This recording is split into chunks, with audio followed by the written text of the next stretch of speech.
Good afternoon, ladies and gentlemen, and welcome to the inaugural International Bigfoot 10-Ball Challenge. Thank you very much. Thank you. This is a Pat Fleming production, and it's brought to you by Accu-Stats. We're live in the Simonis Aramuth Arena here at the Sheraton Norfolk Waterside Hotel. Our gracious hosts now going on 4 years, and we're happy to be here, and we say thank you to them for their hospitality.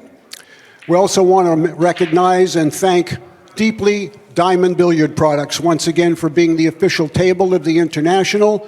And as you can see in front of me here, we have a beautiful 5x10 Bigfoot table with a one-piece slate and pro-cut pockets. It's going to be a challenge, and that's why we have the best players in the world here to perform for you this afternoon and throughout the next couple of days.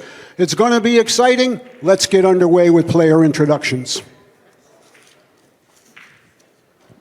From Germany, he's a U.S. Open 9-ball champion among his growing list of accomplishments in a short period of time.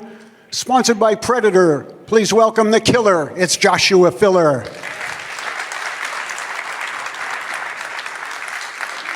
Thank you. His opponent's from Greece. This gentleman is a 2021 World Pool Masters champion.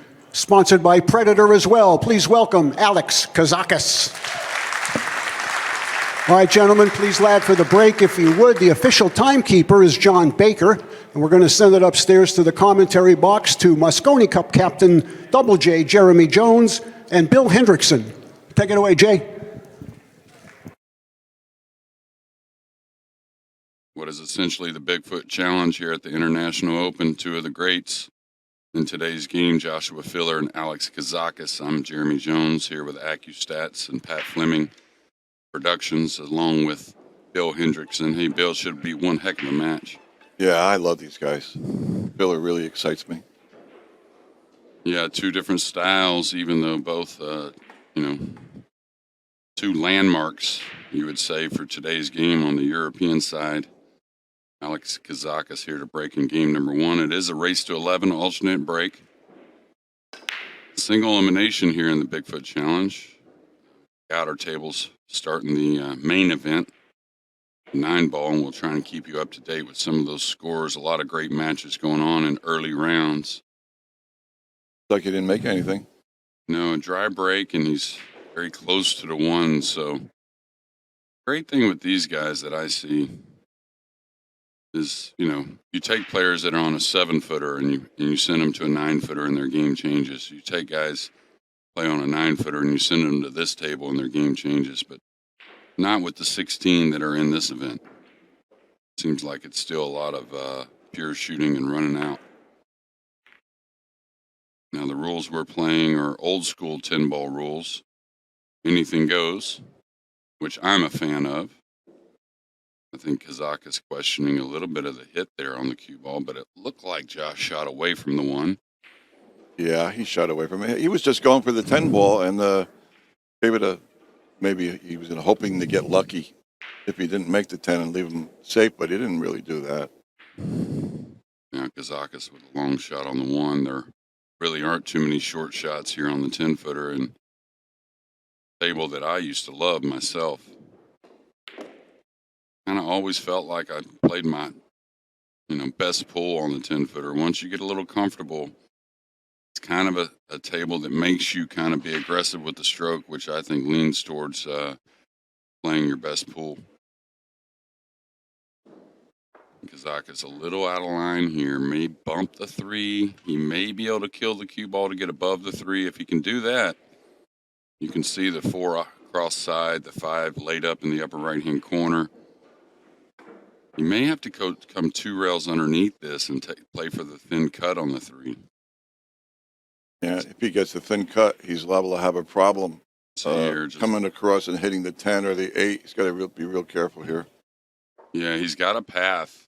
I think he's a little too thin to ease it just for the right, the 4 in what would be the right side pocket, the bottom of your screen right now. But maybe he contacts the 8.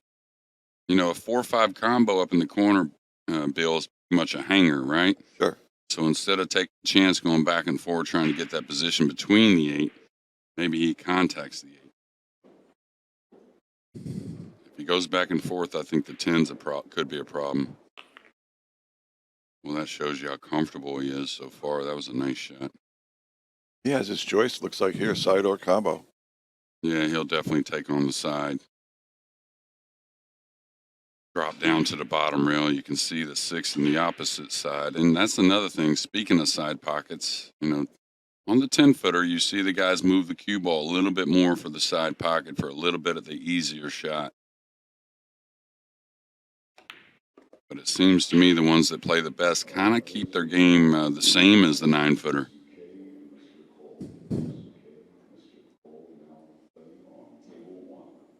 Now the 7 plays in the side. He's going to have a little work getting on the 8, though. So he needs to get pretty handy on the 7.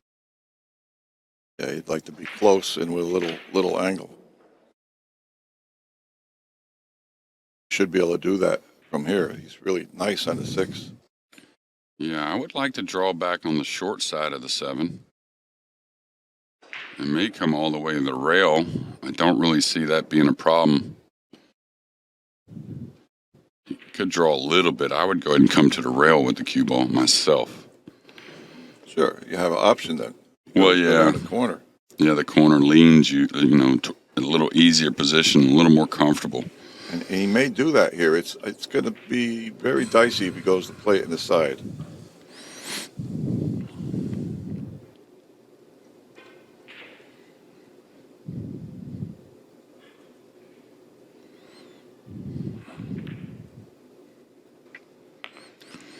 Now Kazakis, who had a big win in the World Pool Masters this year, and we all know what Europe has done on the Mosconi Cup, announcing 4 players so far, so Filler being the last to be announced, the 5th spot coming soon, and you never know, Kazakis could do a lot for himself here this week. I believe he will. He's been working very hard at his game. Shows improvement from the last time I saw him play. Is really remarkable. Well, a guy that I think started to really improve here just some 6 or 7 years ago. I think kind of turned the corner. Of course, hadn't won the International or the U.S. Open that was here in this venue, but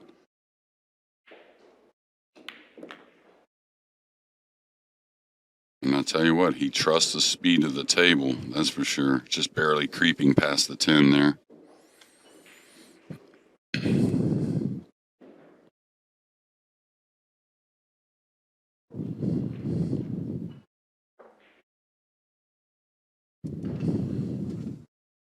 The main event started at 11 this morning. This is our first round of the 10-ball event and first game and first 10-ball for Alex Kazakis to get an early lead.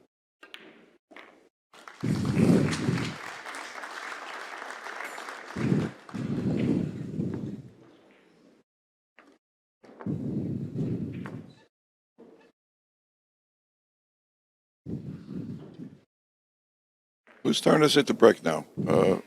Do an alternate break. It's alternate break, so filler break the balls. Kazakis broke dry there. Filler went for what seemed like a pretty hairy 10-ball combination, and Kazakis made a really nice out from there. I think these guys that are in the 10-ball event really kind of got the best of both worlds. Of course, they're trying to win this event. It's a huge event, and then the main event, but getting to play on the 10-footer that little bit of extra time, I think, will bode well for all these guys leaning over towards the 9-footer. Absolutely true.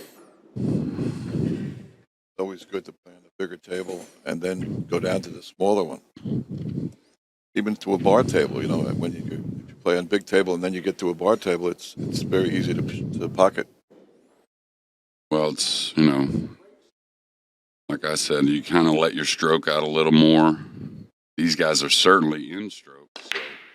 So, miss hit on the one there. So ball in hand for Kazakis, and he gets to keep shooting. Now he's made the one on the break, it appears. There's a 310 that's kind of looming. And I'll tell you, he may pass on the 310 if he had an easier pocket to get on for the 3, because the run out is very doable. But the 310 sure does look good, huh, Bill? I think he's going to go for the 310. I don't see an option there. He can get on the short side of the 3, but I don't have to try that. That's going a long ways with the cue ball. This was easier to be done, what he did here. Yeah. Came out pretty well, too. Well, that's the one thing about the 10-footer. You have to really be conscious of the stretch as well. So that's what you can see him sizing up what he needs to play this 310, what type of extension. The guys change all the time these days. Yeah, he went to the 12-incher, and he's a big boy anyway. Yeah.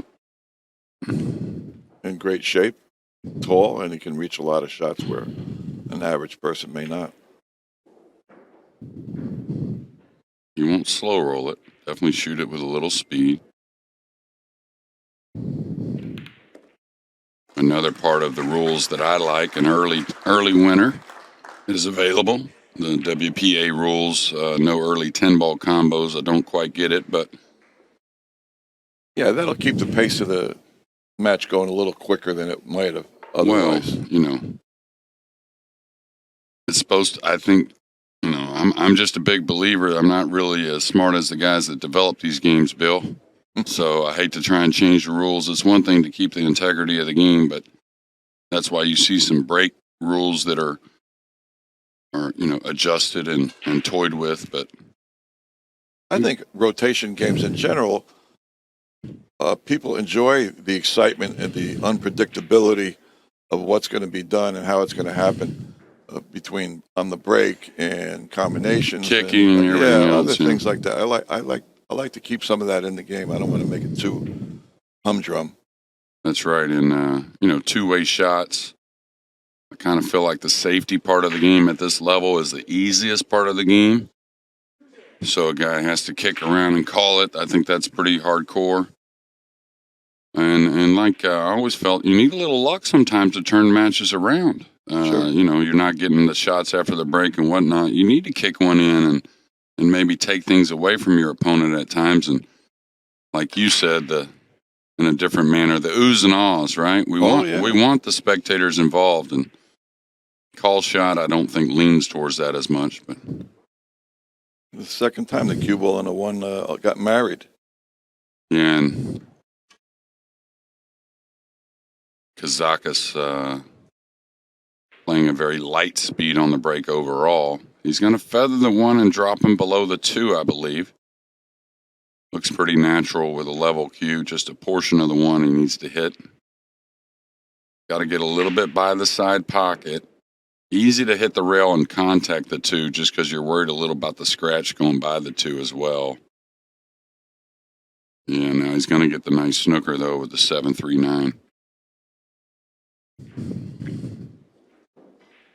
Filler's an excellent kicker. He should have no problem negotiating this one. Well, I'll tell you, the kid doesn't get enough credit in other parts of the game. In my opinion, very similar to like a Sky Woodward. A lot of people really Oh yeah. put him on the running out part of the game, but if you really watch him play, his instincts and whatnot are far superior in other parts of the game, not just pocketing the ball and moving the cue ball. Sure. Filler's been playing for a long time. People don't know how young he started. He started pretty young at a decent speed. Well, to hit the scene like he did at 20 and 21 years old, you know, he's been playing for some time. Now these guys do it one extension of rack. I don't know if he can play this or not. This is close to a scratch. I think he beats the scratch if he wants to take it on. If he hits it slower, he does. Otherwise, he's got to draw out of it. Okay, you can see the new felt just kind of accepted that ball a little bit. This is a tough shot here. Yeah, I don't think he really has a pocket unless he wants to play the cross corner. It's laying pretty nice to bank it up, top side of the 6 and then play it back underneath. Sure, he might be able to do that and get the cue ball between the 8 and 9 for a semi-safe. Yeah, I think if he misses. I think just because the way it feels to make it, he'll draw the ball. You know what I mean? It kind of the draw here kind of makes the object ball slide a little bit and gives him a little bigger pocket. It'd be hard for me to pass up on this bank. Yeah, I think he can get on the 3 ball, maybe possibly make the bank, and if he doesn't, it could be a safe with the 8 ball in a way.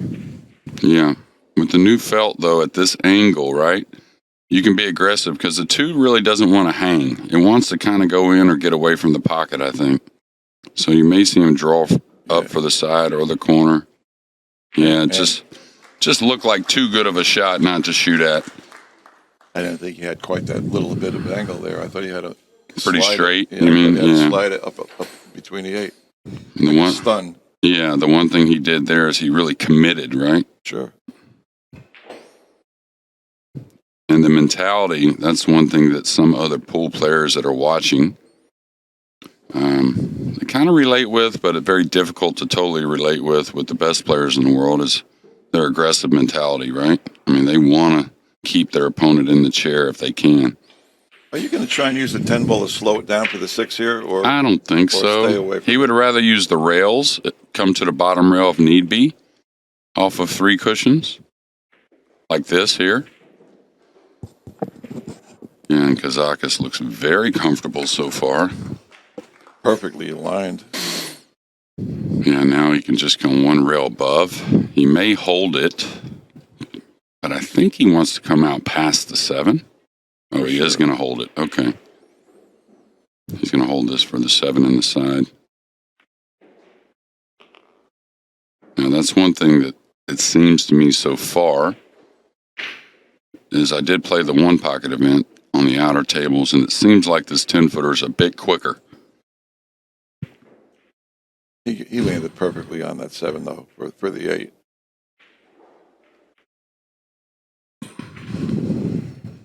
This rack's a foregone conclusion, in my opinion.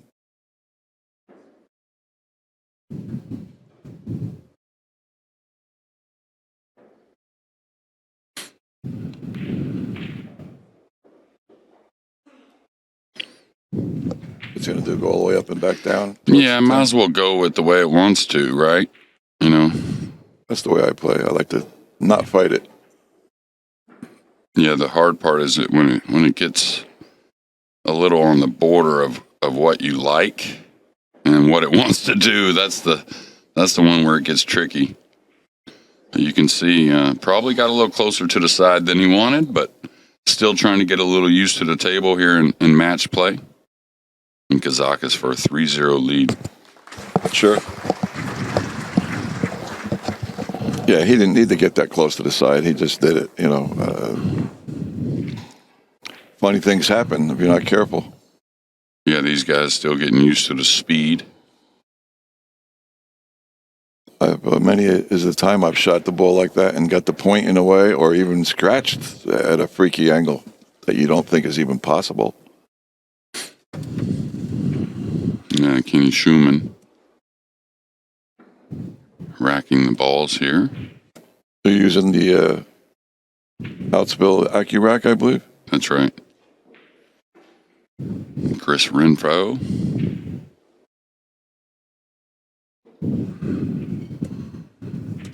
He makes a lot of good products. I use them myself. Yeah, always coming up with something. Yeah, I like his tips. They play well. Yeah, I use them quite often, actually.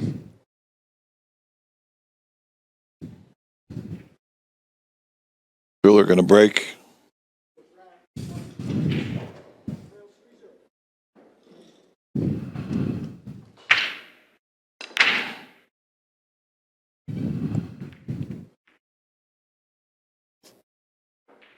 All right, he's made a ball on the break. So, little different break than the first when he lost the cue ball. Sounded very solid, but it didn't really react Open, that right? great. Yeah. Yeah. Took a little pace off, that's for sure. And I'm not sure this is bankable or cuttable. And very difficult to travel the cue ball safe. This is a very borderline. He's going to go for the cut here. I think he recognizes the bank is not really good there. Yeah, but the cut looks to me just as difficult, or maybe even not possible. Yeah, maybe they're both not possible. Hate to say not possible, but this close. Is hard to get by the 8 here with the cue ball. He'll have to slap it in a little. Oh, he just played the safe. Yeah, it hooked on him though. The new felt. Yeah. And with the 2 over the side, this is not what he wanted to leave Kazakis. It's one thing to leave him this shot with the 2 in another position. It would be very difficult to move the cue ball, but can he go past the 8 rail first here, Bill, and get down to the end rail? He's going to have to, but that's going to add another dimension to the shot. You know, if the 8 ball is just causing a little bit of He certainly doesn't want to elevate here from 8 feet away on this 10-foot table. He wants to level out here, and the thing is, he is elevating. Wow, so got to have a clean strike here. I don't like that at all. Yeah, I think he's leveling out. Yeah. Okay. I think he's got to play the rail first. It's almost froze. And the rail will induce a little bit of spin on the ball automatically, which will keep the ball tight to the rail. And but he's going to hit so close to it that the rail really shouldn't produce a lot of throw, maybe a hair. Just straight top English, I think, here gets him to the end rail. Yeah, exactly. He might be playing safe. I doubt it, but... Wow, he went with the aggressive rail first. So talk about comfortable here early. And now a 410 lined up. All that extra effort he put into that shot, he almost got behind the 8 anyway. Well, I'll tell you what, that was one heck of a shot. It was really like the last option, right? Aggressive with the rail first? Absolutely. I wouldn't have tried that myself.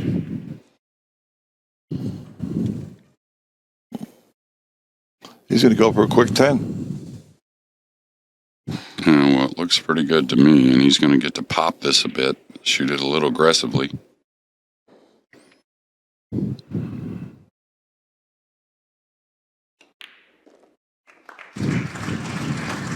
Nicely done, and if it didn't go, there may have been a snooker there on the 4 anyway.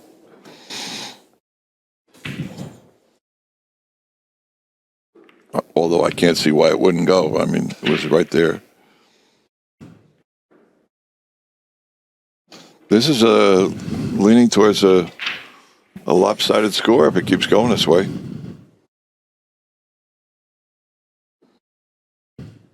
Kazakis leading 4-0. Yeah, and moving right along. No mistakes from Kazakis so far. And Josh, really a scratch on the break. A little bit of a haphazard shot in game number 1 going after that 10 ball.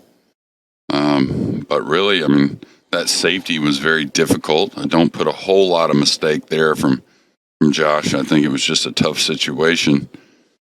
But then Kazakis making it look like a grave error with the out he just made right there. Yeah. He's not very happy. You could look at Josh's face. He's getting a little bit disturbed by the score, maybe. I don't know. Well, of course, he wants to jump. You know, you always want to get a lead, or definitely not be trailing. But that first and last game, Bill, right? They're always the toughest. There's it's not a coincidence why everyone says that. No, you always want to get on the board. It takes a little element of pressure off. I guess it's embarrassing, I guess, right, to lose to nothing. Yeah, I mean, I don't recall too many of those. I think I had one goose egg that I remember. That's really not, that's an afterthought kind of thing. Like when it gets like 9-0 or 8-0, you're like, okay, this guy's trying to not let me get on the board and have something to talk about the rest of our lives. But really, Josh is just he wants to win this match. So. Kazakis came up dry, leaving an easy 1 ball.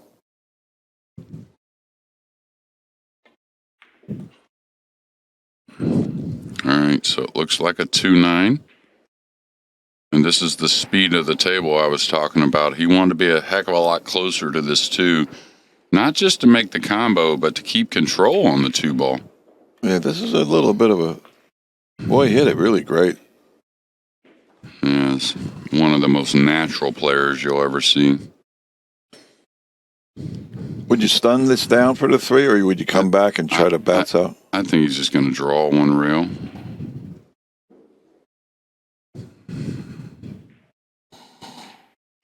And the reason why Josh has such a great cue ball, in my opinion, is perfect is really not what he's trying for. He wants to, of course, get good position. All of us do. But he's trying to stay in a little bit of flow when he plays. His stroke to him can overcome so much. And like I said, he's not going to play terrible position, right? That's not going to happen. So he went a little past the 50-yard line in this shot, but he had no problem making it. Almost a prime example of what I was talking about. He wants to be able to cue the ball well, of course, get that angle that moves the ball easily. But he's a guy that stays in the flow, and that's a exact kind of player that I don't like to play, but I certainly like watching. He wanted to hit that ball before the 6 a little harder, so we wouldn't have to go up and down. But he came out all right.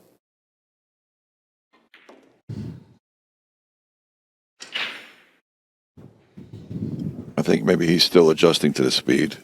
Yeah, and you can see the ball hydraulic just a hair, kind of hug, so that even there you could see it a little bit. That's a product of the new felt, so the guys will have to get used to that a little bit. Josh Filler gets on the board, 4-1 trails, but he will be breaking in game number 6. Took a big breather after that. He took a deep breath. He's happy to win that one.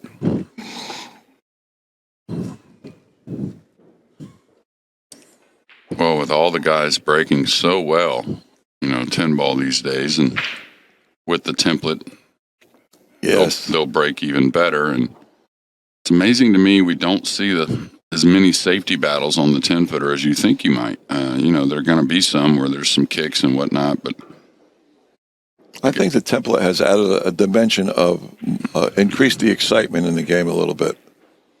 I hate to see a lot of dry breaks. Yeah, dry breaks, but I think there is a portion that people love a little bit of battle at times in games. Of course, you don't want to see it every game, but I think there for a while, promoters were mistaken that they thought fans just wanted to see the break and run out. Well, at this level, we're going to see plenty of break and run outs. That's not ever going to be gone at this level. But I think seeing the guy's genius, the player's genius at times, really entertains the fans as well. Ball went in there. He's got a shot on the 1. He's going to have to travel the cue ball. He's a little bit off of this angle.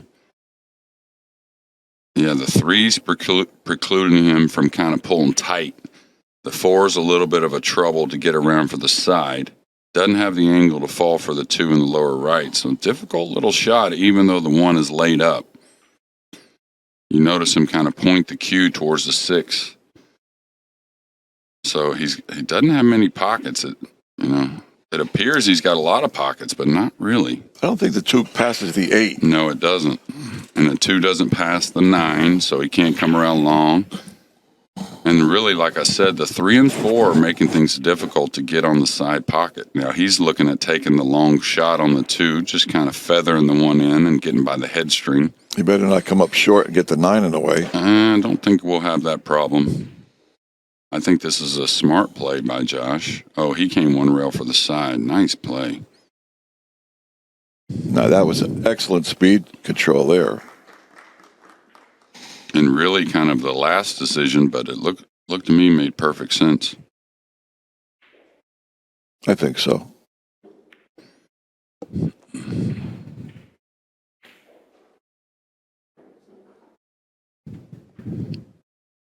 One railing out for the side. Oh, he's a little light, didn't he? Very light. So now he'll have to worry about that opposite side pocket for the cue ball. Don't think he wants to go forward with the 6-8 there, so he's got to be cueing down on this ball. Maybe kills it a little bit past the side. How about going around the 5 ball? Oh, he went into it. Okay, better bounce. Yeah, he's okay. And used a little bit of that new felt there, sliding that 4 ball in.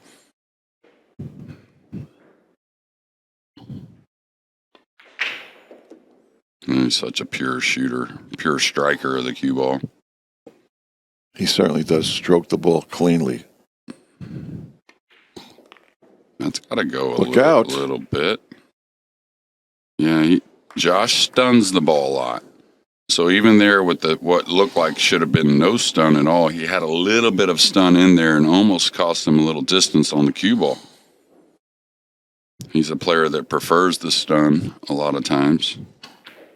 You know, hold it here or go up and back? I think he's drawn short side, which really isn't much short side. Okay, nice stroke. That was a pretty stroke. Yeah, even there you could see drawing the ball. It was felt like a little bit of a stun stroke drawing it. And now 4-2, exactly what the doctor ordered for Josh. A break and run there in game number 6. And it was a nice run out. It was no easy run out. There was a couple of tricks in that rack. Starting with the first shot.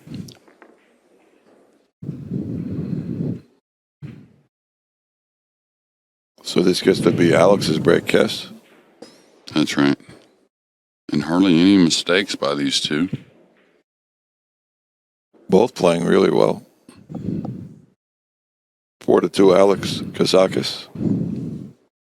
Well, as far as big events are concerned, Bill, and if those have anything to do with the players being in stroke, I don't know if I've seen how long it's been a time since so many big tournaments in a row for these guys to play in here in the U.S. It's been, I can't recall, maybe a decade since we've had so many, starting with the Texas State Open there in mid-August to late August, all the way through and now end of October.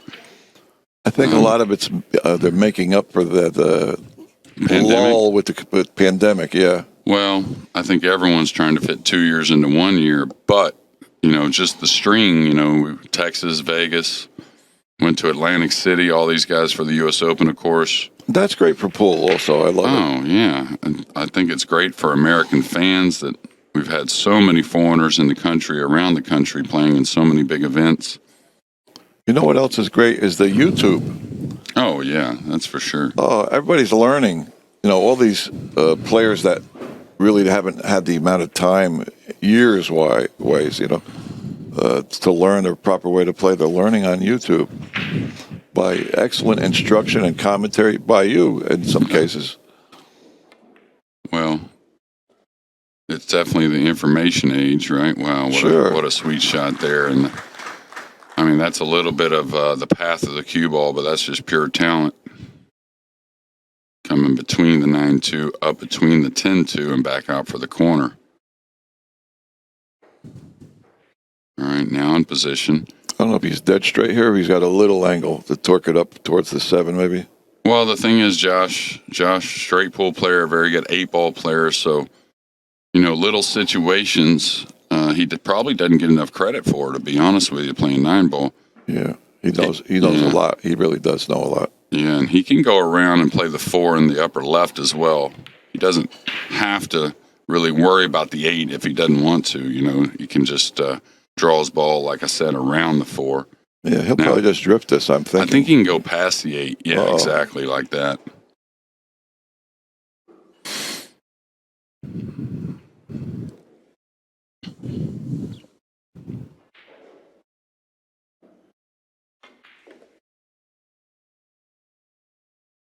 Now, Kazakis in his chair, and he knows what Josh is capable of. This is back to the middle of the table, and he'll be out pretty much.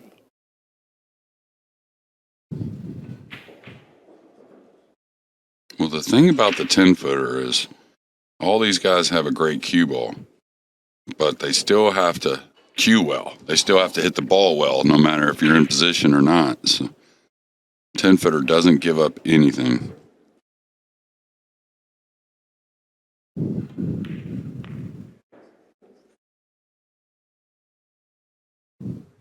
He got a little straight. Maybe he's going to probably just draw it straight back, bounce off that rail.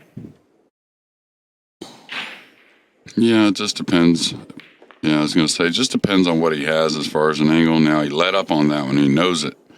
Didn't get where he wanted. Now he's got to cross the 10 with the cue ball a little bit.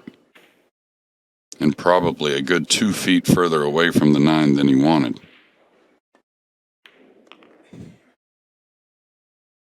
Good job.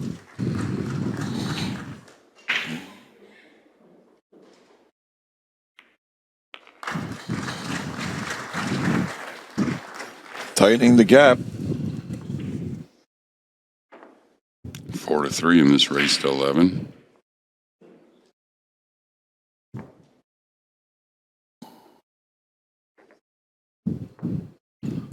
I think Alex was hoping to have an easier time of it, but it's going to end up being a battle, I'm certain.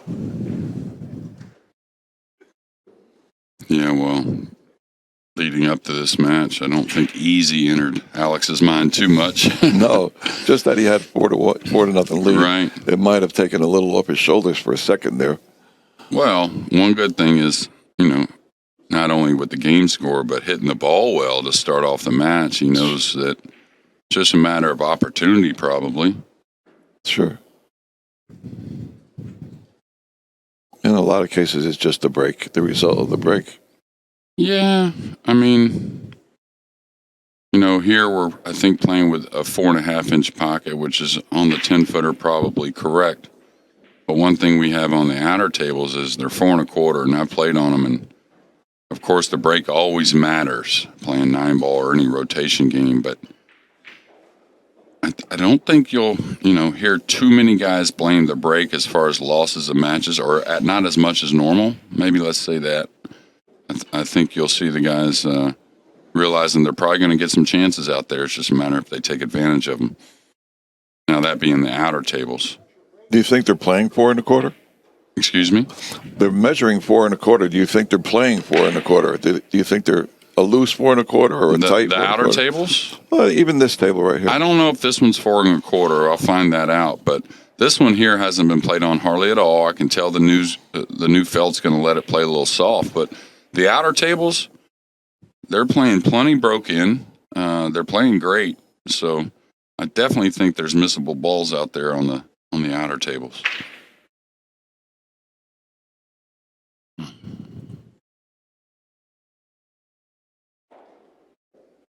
Okay, a dry break. So Kazakis with a nice shot on the 1. One thing we'll see is if the guys hit the balls well, you're going to see the 1 up in the corner a lot. So you're going to see a lot of chances to run racks. Yeah, with this template that they're playing with, they don't go for the 1 on the side as much as they used to. Yeah, with the template, it's actually, this break has been around for a long time from the center. Back in the Camel Pro Billiards Tour days, we used to all play this similar break, but you know who came along and perfected it? That was SVB, and everyone's kind of followed suit. He does work at it, doesn't he? Shane Van Boning, he's referring to. Yeah, I was thinking about it last night, and someone asked me who I liked. I got to put him as the favorite in the 9-ball event. course, there's, you could ask 10 people, and that's how great this event is. That surprised he came for the side there, unless the 4 doesn't have a pocket. Unless the 4 didn't go by the 10, but I thought he would just play for the 4 by the 10 there, and like I said, it may be a little cut off, that pocket in the lower right. This is a really thin hit. Well, it's a thin hit, and if he puts a lot into it, he could get into the 10. I don't know if he can get 3 rails and get above the 5. Yes, he can. Thought he made contact the 9 or the... Oh, he got by it nice. The 9. Yeah, he just missed the 9. You know, this is the longest stretch on the table here across corner, unless he can lean over the side. And it looks like he can. Now the 8, that's the thing. It looks like to me I wouldn't mess with trying to move the 10 or 8 myself. It's not terrible, but I think he can get position on the 8 pretty easily, short side between the 8 and 10. Yeah, I like this smart shot here. I think worst comes to worst, he could play, when he plays the 7, he could go into the 8. Well, he needs to draw the Just cue to ball tough it up, here, yeah. to get below the 7 a little bit, because the 9's kind of precluding him from coming across. So good thing he's off the rail. I would draw this ball back to the rail here. The boom was in my way. I couldn't see the 9 ball. Yeah, he's got to just fall a little bit below it to come 1 rail across when he goes from the 7 to the 8.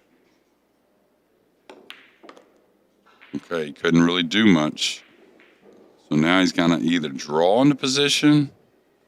He's looking to see if the 8 will slide by. There's a cross side bank that's not too difficult, of course. And I guess the 8 may slide by the 10, Bill. Well, I'm looking straight down the rail, and if I had cue in hand, maybe. But it's really, really close. Very close. Well, if he plays that, that'll tell you that the slide on this new felt is offering that shot a little more than, let's say 2 days from now. I don't think he's going to go for that shot, from what I could see. But he is. My gosh. Well, I don't know if it's cue in hand. He would like to put it a foot closer, but as far as like the speed control on the cue ball, pretty darn ideal. I guarantee he's going to touch the rail. If this 8 goes in, there's no way of not touching the long rail, from what I can see. In other words, I'm looking right down the barrel, and it looks like he's got to touch the rail on the way in. Well, I think as long as he doesn't baby it, you don't want to fire it, but you want it to slide a little bit, so that means a little bit of speed. Just stop your ball. Very surprised if he rolled it. Yeah, nice shot. Yeah, he hit a lot of that rail, too. Slight angle, though, Yeah. Well, he could see better from down there. He could get the feel of it better than we could from far away.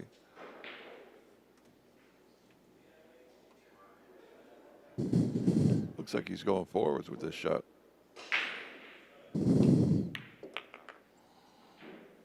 Well, the reason why, right, is that's a sign of the new felt. Hard to make it check against the angle it wants to go, right? So the top inside kind of went with what it wanted to do. Smart shot there by Alex. Now to get that 2-game lead back.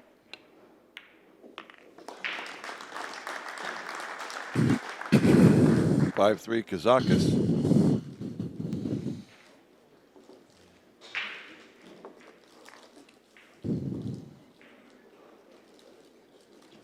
Stands are filling up for early in the day like this. Yeah, and early in the week as well. Crowds grow exponentially during the week as days go by. Pretty sweet, Pat and his crew adding these events this year. Of course, going to have the juniors again. Had the straight pool at the pool room.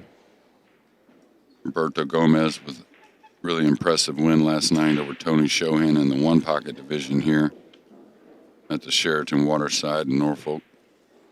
I love it. I love that they added the one pocket. It's one pocket since YouTube has been so prevalent for everybody during the pandemic and afterwards. One pocket has really exploded, I think, on the scene, maybe double or triple what it has been. So you're going to get a lot more interest, I believe, in having tournaments with one pocket in them.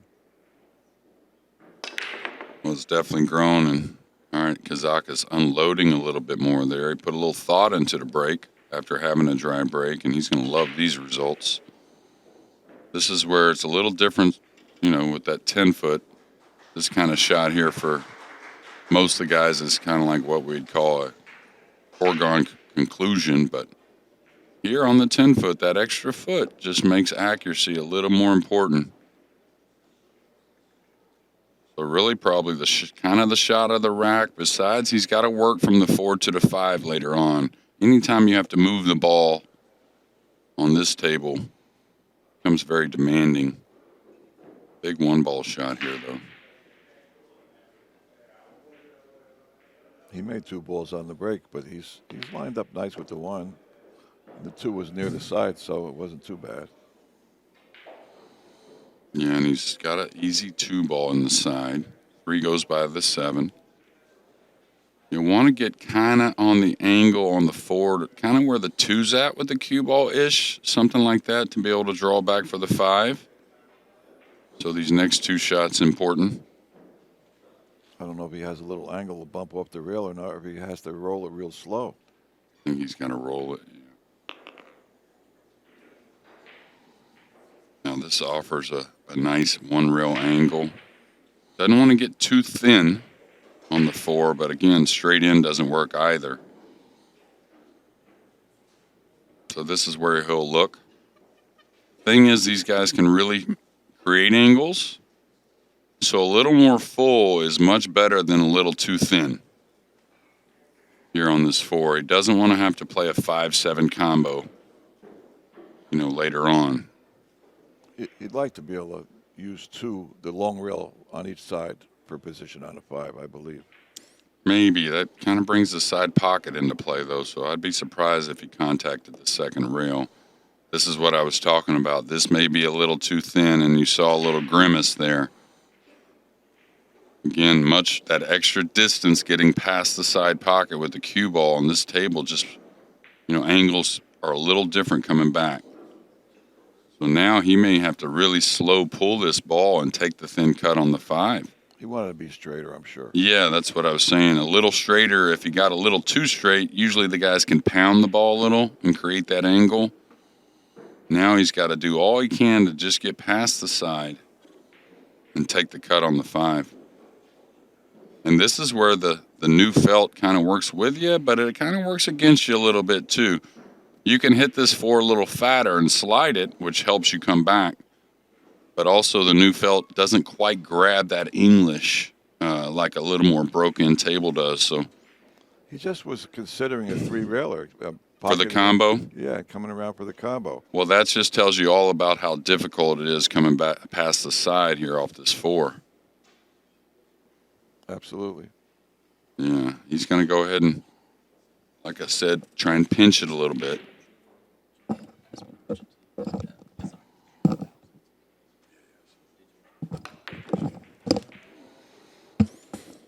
Well, just as we looked at the TPA of 1,000 for Kazakis, and I'm going to tell you fans, it's going to drop after that missed 4. And he tried to use the long rail 3 times. Yeah, and I don't blame him, kind of, a little bit. Now, can Josh ease this past the side? He's got to ease it. That's why you got to ease it, because that right there, you saw how the ball kind of spread with the new felt, right?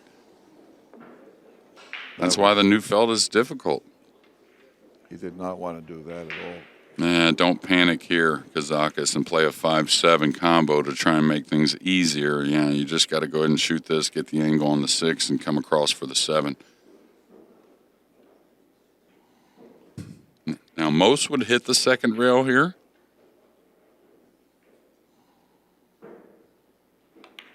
Yeah, as long as you're not dead on a rail, it's a great shot.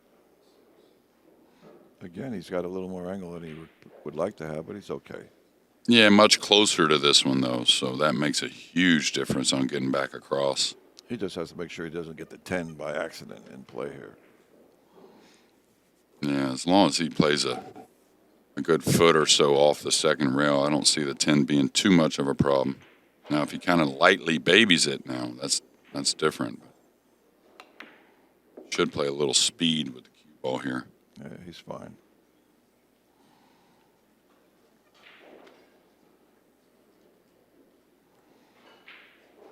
You get an idea how he could judge the speed right here.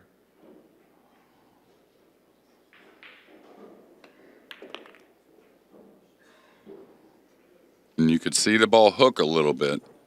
And that's what the guys are dealing with, more than anything probably. Trying to get used to the felt, the newer felt. He didn't get up quite as much as he would like to, but he's fine here. I'll take these all day.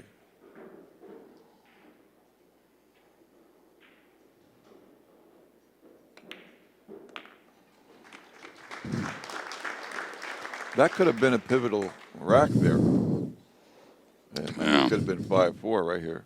Well, not only that, mentally, if Josh gets out right there, Kazakis can kind of leave that mistake behind now, seeing as how he got that game and he's playing pretty much perfect so far.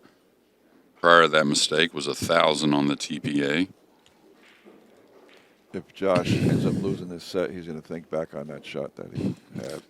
Yeah. Tell you one thing that makes him so great, though, in my opinion, is kind of leaves everything behind. Just like all the great players. He was sizing it up right there, though. And he's learned from it a little bit, learned from that mistake, I think. And he knew it was kind of gambling. That's just kind of what he had to do on that 4-ball. The ability to forget your mistakes in any sport is great. And, what I tell people is we're human. It's hard to really just kind of say, oh, I'm a machine and I just can forget it like that. But the best you can do to forget it, the more you can forget it, the better you are. Now maybe a 2-10 combo after a dry break here. 1-3 combo to start. Kenny Schulman carefully pulling the rack off.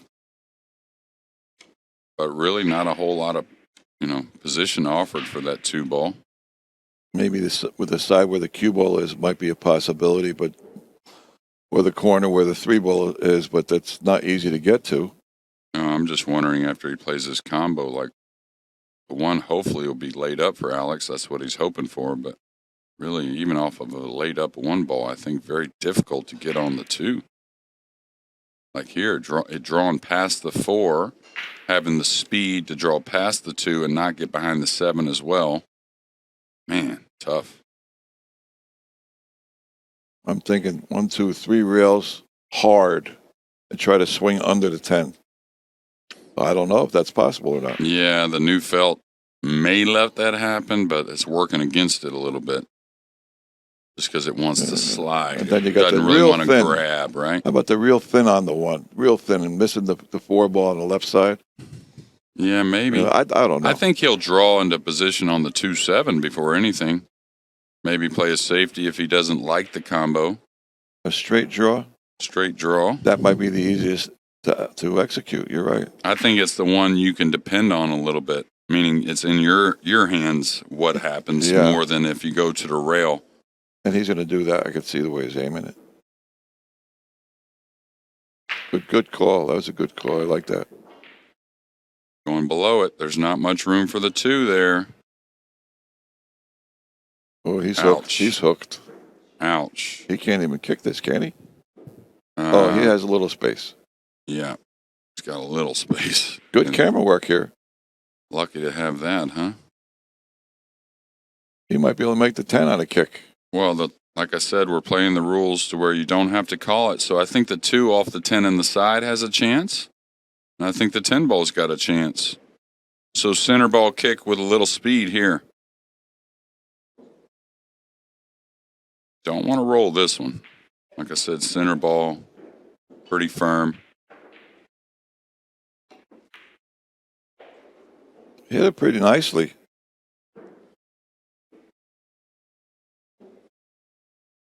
He has a nice shot on the 2 here. I'm sure Josh will be happy to get it.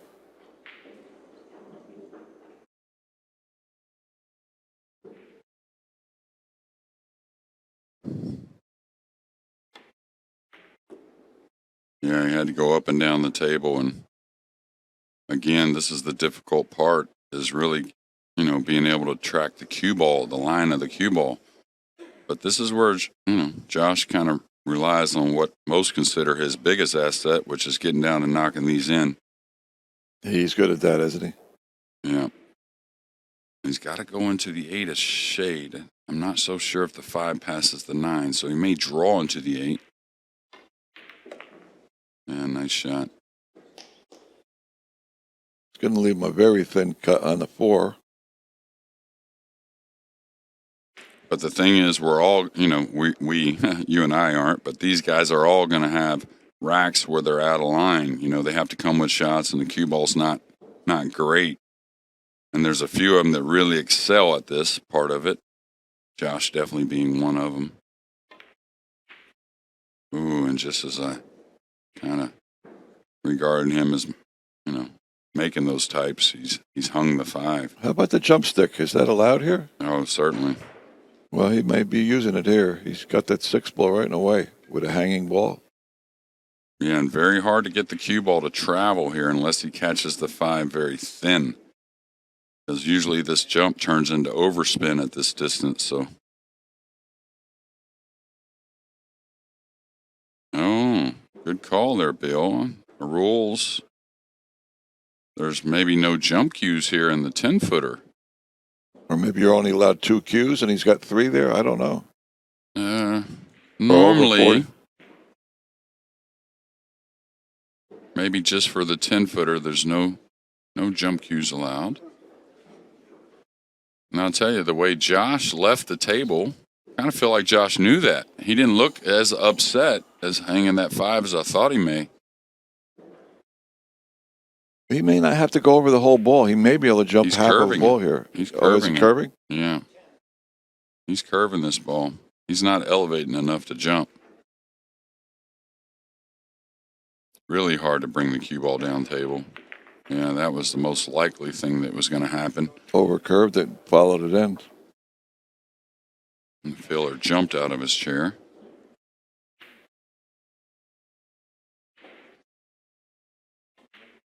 Sure, after his last miss, he's very happy to get an easy run out.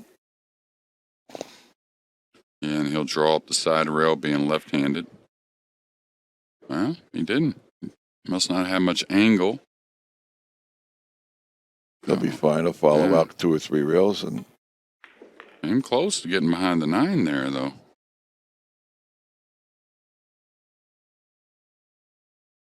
Should draw our scoreline to 6-4. It'd be with Kazakis to break in game number 11.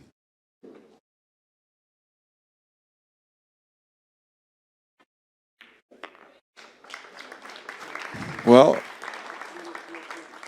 Kazak is still shooting a 920. And Josh's TPA rising as every game he wins. Yeah, the more balls he pockets, the higher that'll go, unless he produces another error. Timeout.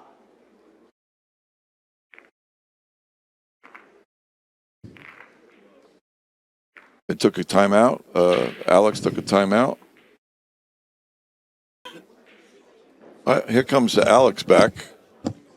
So we'll be resuming play shortly. I like the personality of Joshua Filler and Ralph Souquet. I just really met him the other day for the first time, and they have a really nice way about them.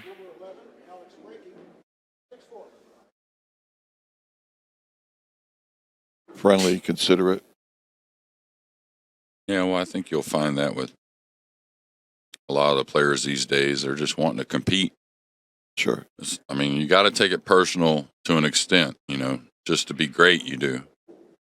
But it's mainly personal within themselves when they're doing it their best. And Is that a dry break again?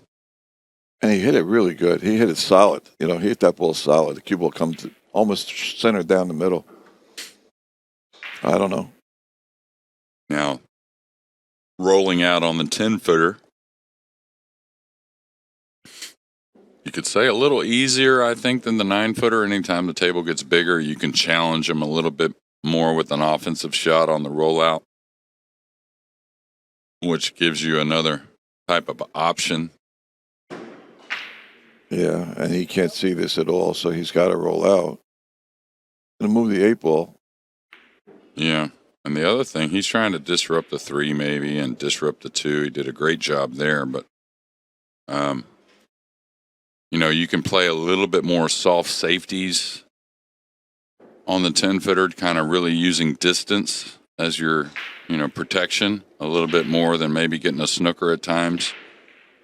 Yes, if he went to make this 1 ball, he could end up hurting himself by making it the way the 3 got in front of the 2. Yeah, I don't think making it's much of an option. I don't think going forward there's much there. I would bank the 1 by the 2 and the 3. It looked like to me, and slide the cue ball down here to the bottom rail. It looks like he may be going for this, and I just don't see where he's going for shape, Bill, like you talked about. Yeah, this is the shot I cue saw. Ball. Oh, he hit it too full. He tried to do what you said. Yeah, that he looked didn't like hit it the right correctly, yeah. shot to me. He just hit it too full. Didn't cut the 1 enough. Yeah, he just didn't execute properly. So a couple of mistakes after really playing the first 6 or 7 games perfect for Kazakis. May bump the 3 here. Yeah. Nice shot. He's going to have to get a bridge or some type of extension and the bridge maybe. Yeah, and he could hold the rail and shoot it down the corner because that would give him an angle to come across for the 4. Or he could try to stroke it back with the bridge and play it inside. Yeah, he's going for the extension now as well. So maybe using the bridge and the extension. I have a feeling he's going to play for the 3 down the corner rather than the side. Let's see what he does. Doesn't mind cueing it. Pretty darn good with the bridge, too. So a lot of guys that aren't he's got to be careful of the clock, right? I guess he's called his extension is what I would guess. Ooh. He misses the ball going for the side. He might have been better off going for the corner. Yeah, and I'm not sure really how that miss really happened. He overcut it a bit, but didn't expect it. Got a nice fortunate roll here. Yeah, I don't like kicking with top English here on this new felt. I think he's got to hit a little more center ball to hold the line. If he kicks with top English, he's really got to judge it well because the cue ball will spread a little bit, Bill. So we'll see if he hits it center ball and firm. I like his chances. Top English rolling it, not so much. Yeah, like that. You see how long it goes. Looped. Huh. Well, that's always going to do that. That's no accident. And it really surprising to me, as often as these guys have played on slick felt, that they don't, that's a mistake that time and time again happens. Even with the best in the world, Bill. I see it all the time, and it's just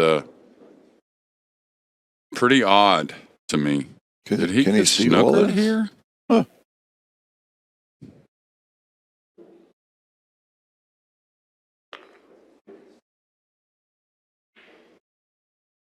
Okay, so Filler probably uses a little rail first here on the 4. He's skating the edge of position in a few cases already. Oh, he can draw for this ball, excuse me. Thought he was a little straighter.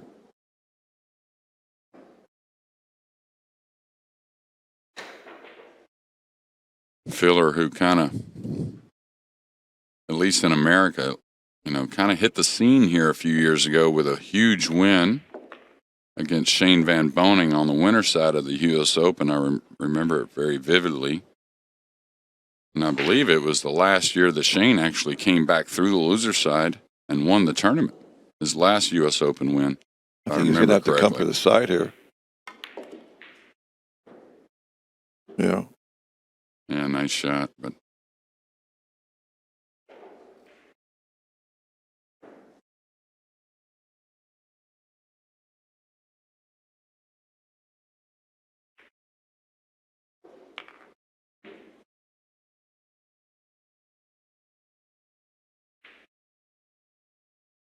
he must be a hair off angle here, so just making sure he doesn't do anything silly. He can always draw back for the 9 in the same corner if he need be. Gonna take it in the side, though.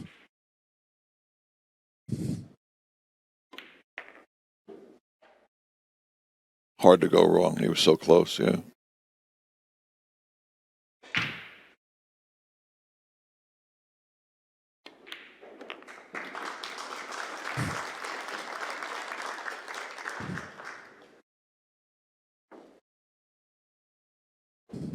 As the gap in the score is reduced, the gap in the TPA has been reduced also.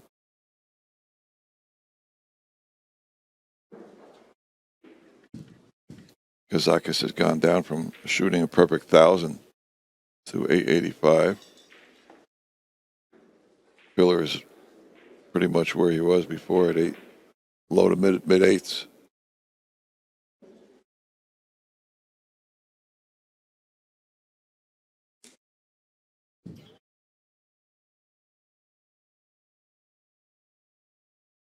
Filler's losing by 1 game, but now he gets the break. So let's see what happens here.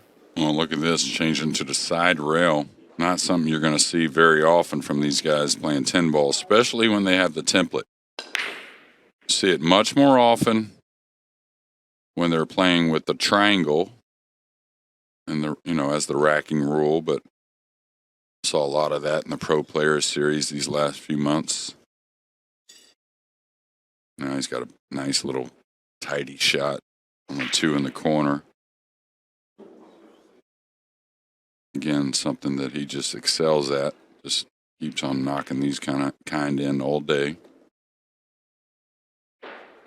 You got to be careful to play this in the corner. In the side. If he's coming back for the side, he's got to have a good cue ball. I would stay for the side. I would play in the corner myself. Like this. Minimal cue ball movement, Bill.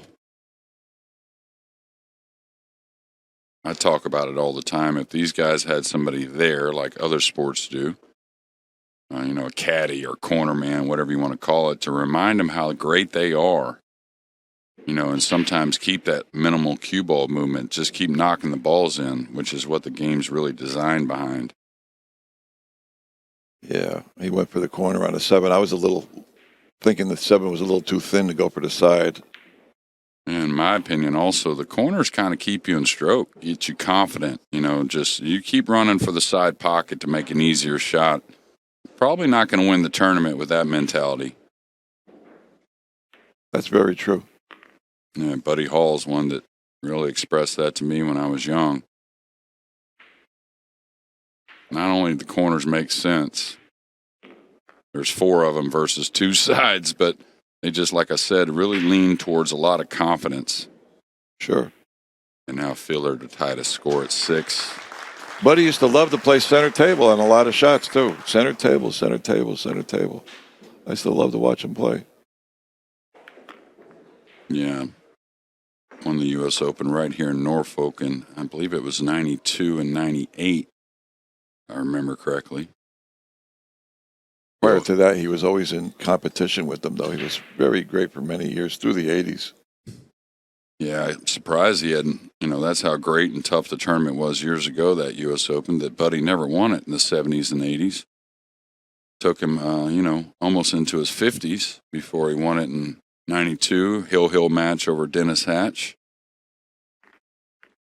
We'll kind of wonder what would have happened in that match if Dennis goes on to win that U.S. Open right there early in his career. And he had a great career, but I tell you, he was a guy that you might say could have won a bunch of these titles.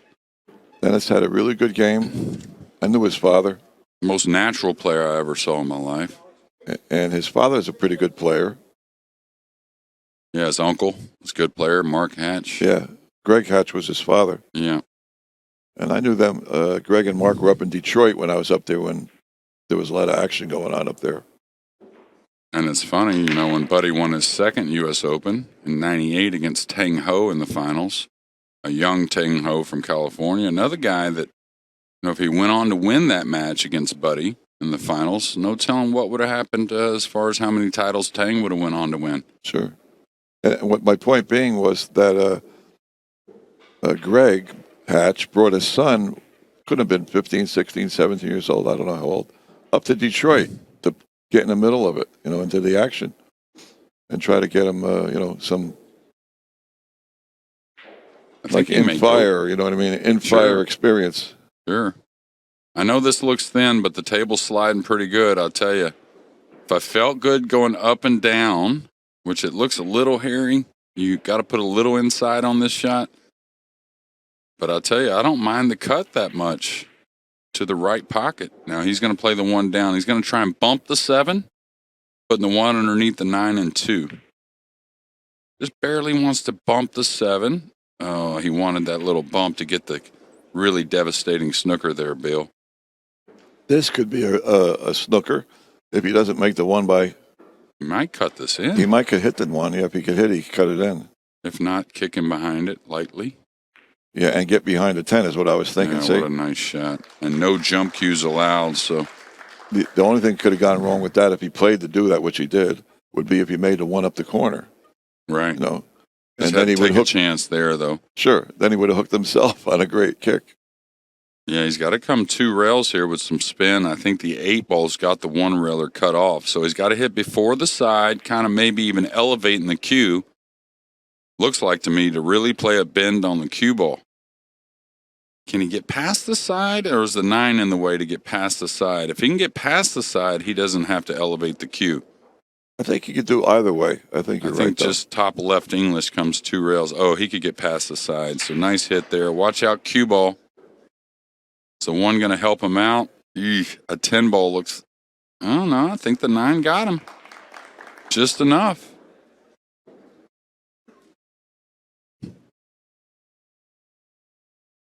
Yeah, and if he tries to cross this looks a little kissish, like it might kiss the cue ball twice.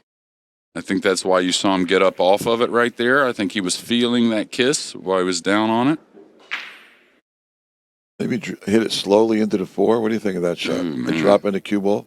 Yeah, I don't think it'll. Yeah, I think he'll leave a top side of the 1 that way. But hey, sometimes that's all you can do. Is just feather the 1 over, play it nice and light. Oh, he beat the kiss. He's going to give up a shot, maybe though. I think so. I think the 1 leaked. Yeah, he left the shot. I'm sure.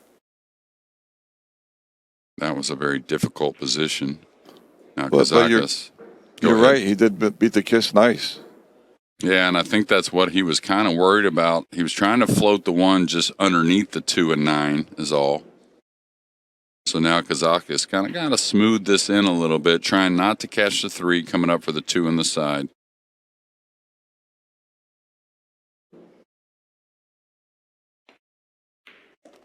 All right, he missed the 3.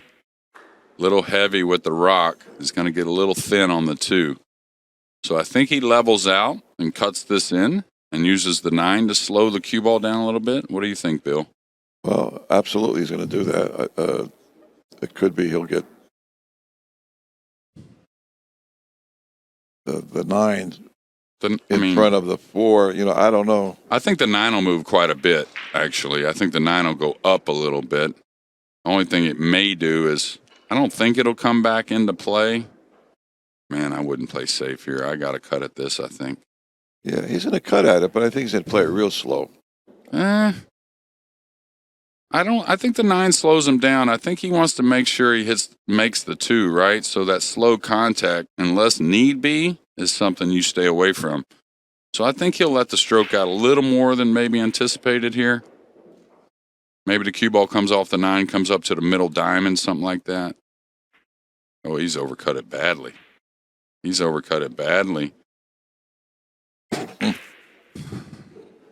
And Josh, I don't think he can go for this. Playing all ball fouls here.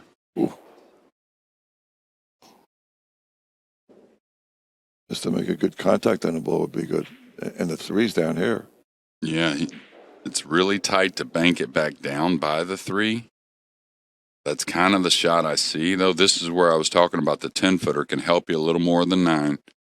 Just play the 2 back down. You're not going to get the snooker. How about the right side of the 2?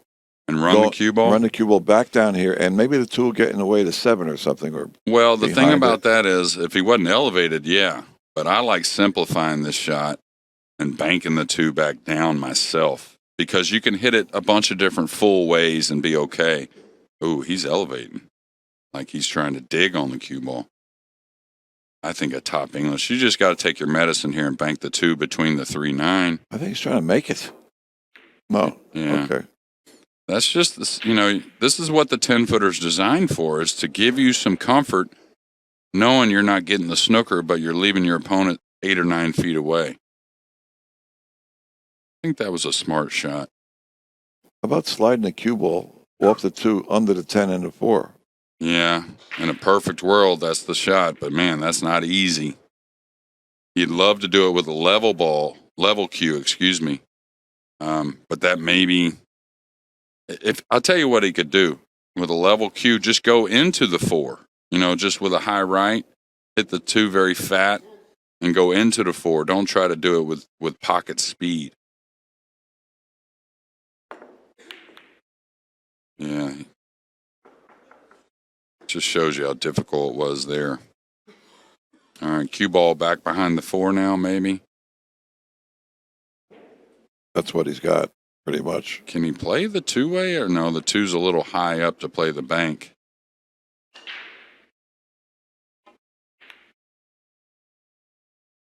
Got to go. Oh, he's got a lovely kiss on the 3 ball with the 2, or else he doesn't get the snooker. Yeah. He's got to go up and see if the ball's frozen now.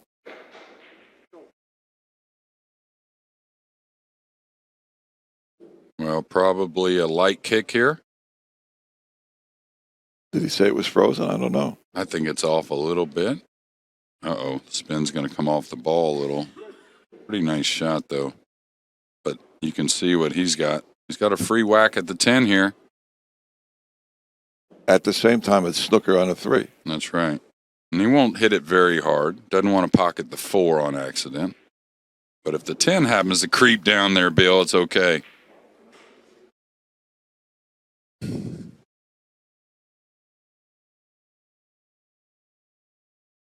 Did a good job. I mean, the 10 had a prayer to go, and he's got him on the 3 for sure. He might have to go more than 1 rail to get at this 2.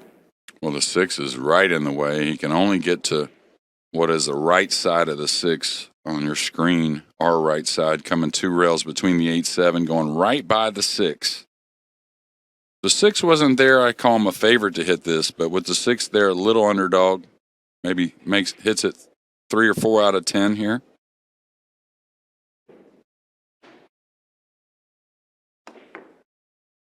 Yeah, it's just tough with the 6 being there. I wouldn't have gave you 2 cents for his chances on hitting that ball. That was a tough hit. Wow. I might have gone up and down 1 rail at it. I'll tell you what, that was probably the correct shot. The guys like the 2 rails, gives them kind of a reference point, right? But I think that was a good call there, Bill. I think 1 rail was the play.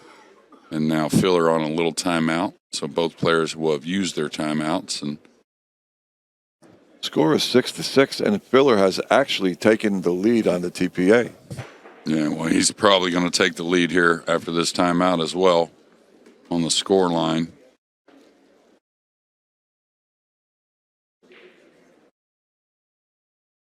So this is Filler's timeout, I guess, right? That's right. Alex took the last one.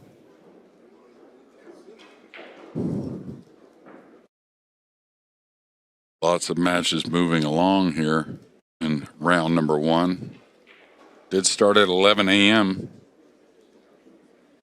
If you look at the board, you can see a lot of great early matches. It's all round 1 here in day number 1. It looks like Tony Chohan just got defeated. Yeah, Donnie Mills. 9-5. 10 to 5, 10 to 5. I saw him make the 9 ball just now early. Donnie Mills, a tough player, a guy that has played well in this venue before, not only in the international but in the U.S. Open as well. I think he's from Florida, Donnie. I like his game a lot. He's a car salesman, I think. Yeah, he actually owns a car lot. Is that right? So, yeah, he's from the Tampa area. He does well in the Turning Stone. I saw him do well up there also. Yeah, he's pretty much there every time for Turning Stone. And Aloysius Yap, one of the pre-tournament favorites, he moves on. I love his game.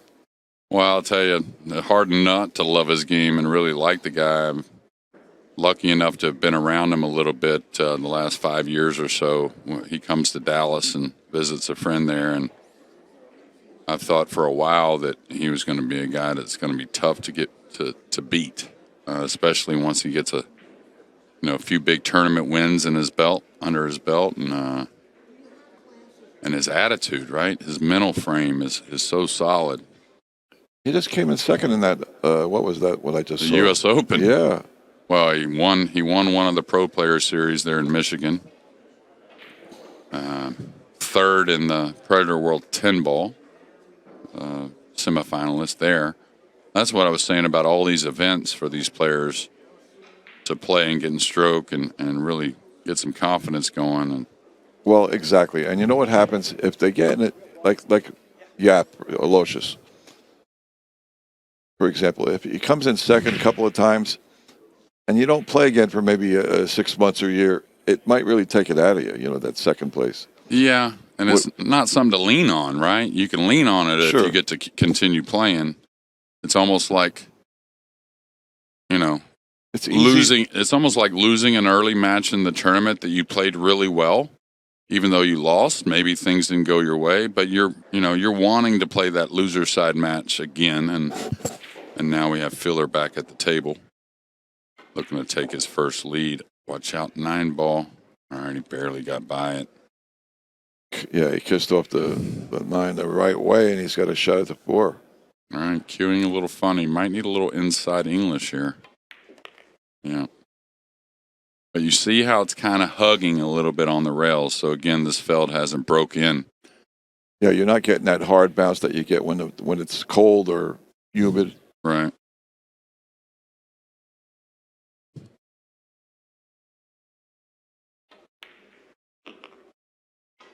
And that's the bounce that Norfolk is famous for. if you know what I mean. Have you ever played at Barry's old room?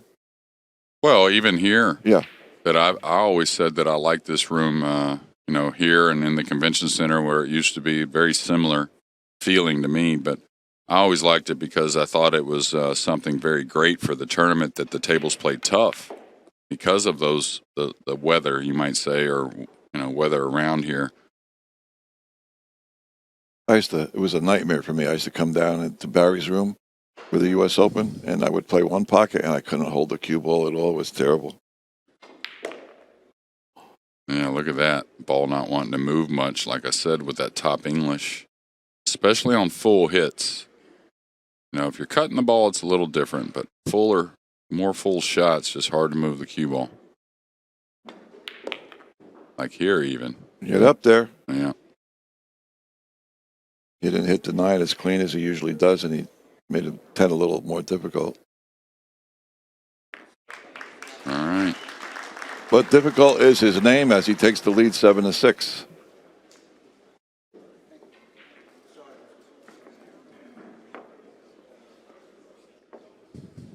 Well, this is a single elimination 16-player field. We'll have 15 matches throughout these 3 days, and same, little different with the main event, but down to the final 32, it will become single elimination as well, which, a lot of guys gripe a little bit about it. Mm-hmm. Me, myself, I think that's the future. I think the single elimination is something that once we get a little more, more of the events like we're supposed to, the guys will realize that, hey, some weeks, you come into the single elimination without a loss. Some weeks you do have a loss. It's just, that's how it goes. I like to compare pool to golf. In a perfect world, pool would be like golf, And maybe eventually it'll be like that where they have 3 or 4 days of competing, to see who comes out after all that without being eliminated. Yeah, I think there's some things that have been toyed around with that, and I just don't know of a format.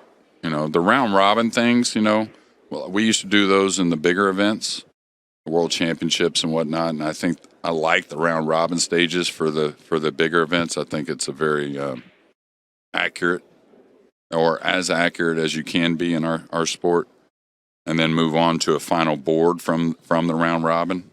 I like the guys getting to play at least a certain amount of matches before being eliminated. You could, any of us could have a rough match or two. For sure. Even if you're in stroke. All right, 1 on the 9, looks like. Don't think he plays the kiss shot. Got to play the combo. And from kind of nowhere, we've seen a couple kind of bad misses there from Alex. A tough 2-ball that was thin in the side a few games ago, but makeable. He missed pretty poorly. And there, a big 9-ball to make, right? I mean, he could have hit the 9 a bunch of different ways and made it. So didn't even move. And now Filler in a bad position. Can't quite bank the 1 away and hold the cue ball. Doesn't want to dig on the 1, but it may be the only shot. And can he fan the 1 and run the cue ball between the 8 and 4 around table and drop the 1 below the 8, kind of chopping the 1? Like I said, run the cue ball between the 8 and 10 and 4 and run and then play the 1 on the back rail. He doesn't know what to do. He's running out of time. I think that's there. Yeah, going to his extension now. I think that's there, running the cue ball off his left side of the 1, between the 4-8, dropping the 1 below the 8, and running the cue ball up table near where it's at now. That's the shot. That's exactly what you said. That's exactly the way you called it. It's the only really natural path I think he had. And he got a friendly brush on that 2-ball. He may or may not be able to hit the 1.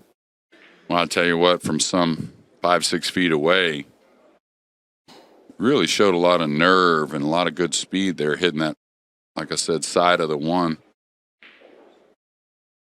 Touchy shot, right? Absolutely. 3 cushion players love that shot. Well, I'll tell you, I think it's one sign between the Americans and the Euros that talked about it with a few players the other day, that I think the Euros edged the ball a little better than the Americans running safe. Now, the Americans play all kinds of other safeties, I think, better than the Euros as a whole. But that one there is one that I think the Americans need to get a little better at. Ooh, man, what a touchy shot this is. Nice hit. He may have given up a shot at the combination, but it was still a nice shot at that distance and how much of the ball he had. Yeah, and I don't know if he's got to play the combo. Doesn't appear the safety's very easy at all. And he's just trying to decide if he wants to roll this in, if he really wants to turn the cue ball loose. Would he play the kiss shot here lightly? Can he get to the left side of the 1? I'm not sure. That's what I would consider if I could hold the 1 up. The kiss shot to me looks like produces a shot on the 1 more often than the combo does. Oh, he's going to love this. Did he get snookered, really? I think he can make the 1. Yeah, it looks like the way his body language was, like the 2's in the way. It's for sure almost in the way. He might be able to curve it around a little bit, spin a little spinach here. Maybe. Well, that's another thing that the new felt, that the guys don't get a good feeling about, let's say, the bend of the ball. Whereas, is it going to bend? Is it going to take the throw? Easy for you to get around this and then just still hit the 1 very fat because the English doesn't take as much. He didn't even want to threaten it, and what a great shot that was. And maybe a little bit of that time that Filler has spent playing 1 pocket here these last couple months. In Vegas during the tournaments, you wouldn't believe how much 1 pocket the Euros were playing. Can he curve this and go 1 rail? Yeah, he has to. It's about all he has. He's got to bend it a little bit. And he can't hit it too hard. Yeah, if he can just get the 1 past the 3, though, he's got a lot of ways to get safe. A lot of blockers right there. That's right. 8, 4, 10, 3, 6. Hit a nice speed. And Didn't turn out so great, but it's okay.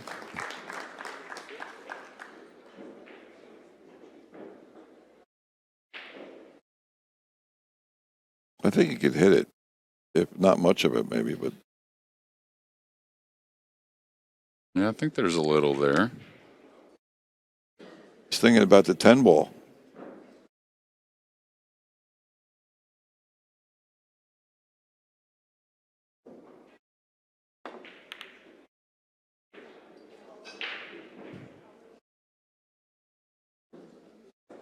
Well, this is what I'm talking about. You have a few games here and there where there's, where the guys will exchange a few shots, but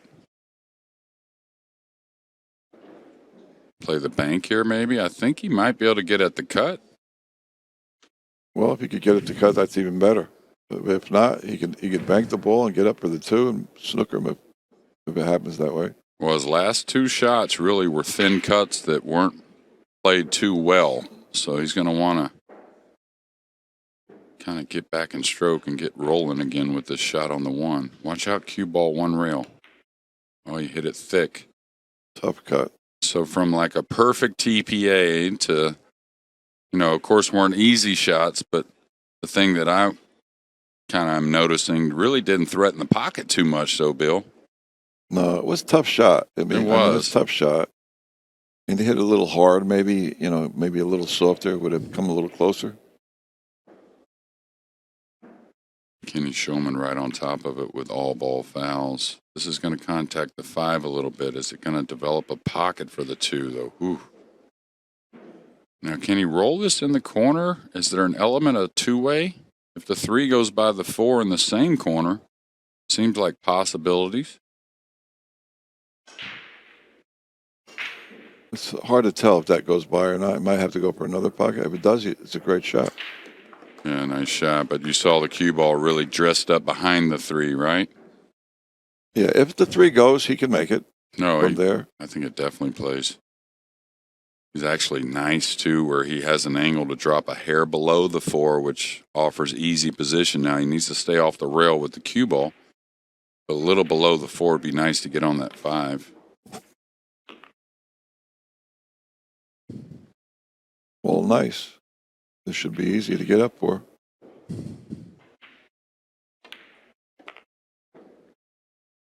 Okay.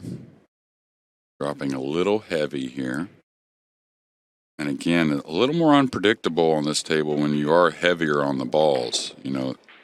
Like there, you see how it hugs and comes out slowly. You almost have to smooth the ball around when you're kind of heavy on it. Sure, and he got a little thin on the 6 now. Oh, he's even playing the corner. That's how thin he is for the side. So solid, though, right? He just makes them from everywhere. Everywhere. Great pocketer.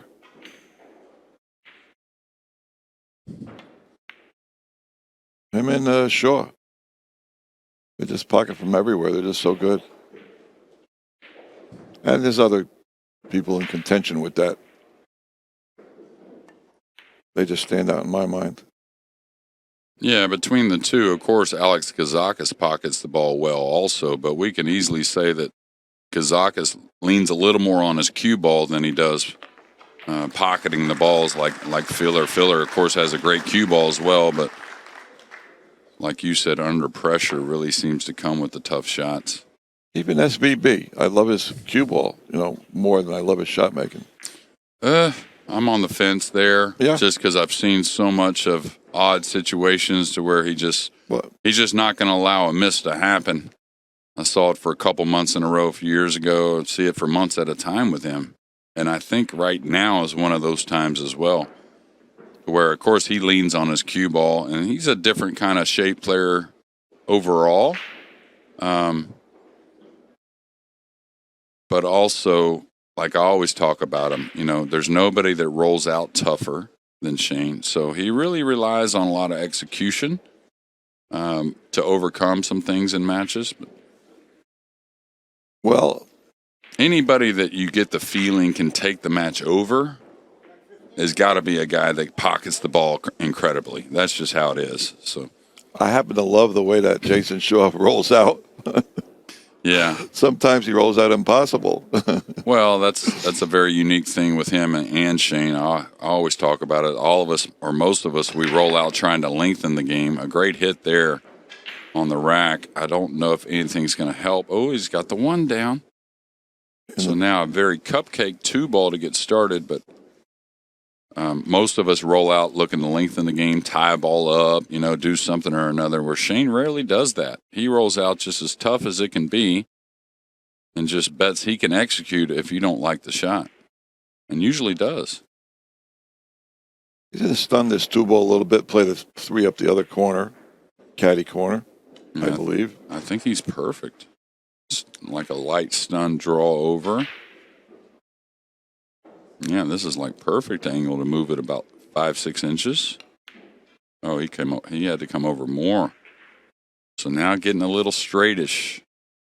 Now he's got to stun it to get center table. I don't know if he's going to do that. I think so. No, I think because of position on the 5, he wants to play the 4 and, the other corner. What would be the one he's, top left on your screen right now. That really offers a clear cue ball, I think, anyways. Yeah. Now he can come 2 rails around for the 5. Still, though, very important on position here. Gets a little straightish or a little off angle on the 5. To get on the 7, he has to get on the 6 pretty decent. And then again on the 8 and 9. So a lot of work here for Kazakis, even though it looks like a very open table. All right. Needs it to go a little bit. Looks perfect. I'm learning a little bit about the 5x10 position. Well, I think it's a little different here just because, again, the slick table. So you won't wrap the corner sometimes when you normally would because you can depend on coming into that 3rd rail and the cue ball kind of killing. Where here on the slick table, it really doesn't play that. So you'll see a little more floating into position and a little more 1-rail position from the guys on the slick table. But this is what I mean. He got a little thin here. So he's got to draw over for the 7. If he falls a little straight on the 7, well, getting on that 8 and the side looks pretty tough. Doesn't want to have to play an 8-9 combo. No, that 9's a little too far away to be happy about it. Yeah.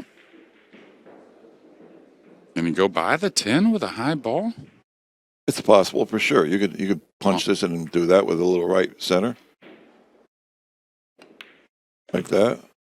Okay, that's what I was wondering if he had, but he couldn't do it lightly. So a little more speed into it made it bounce past the 10 pretty easy. I think this was a smart play. Now he can come across very easily. 2 rails underneath the 8 and back out. Don't want to bump the 8. I want to come inside the 8 and then back off the 2nd cushion.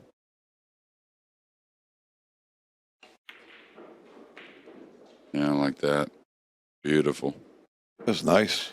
That was nice. Very nice. He's so good he could stay with the side.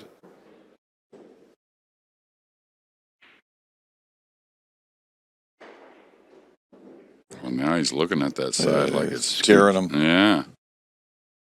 Yeah, he's missed a few balls recently, so he's get a little leery about it. And well, and they've been touchy shots, right? This one lets him let his stroke out a little bit. 8 in the corner, he can slide the ball in a little. Now he's going back to the side.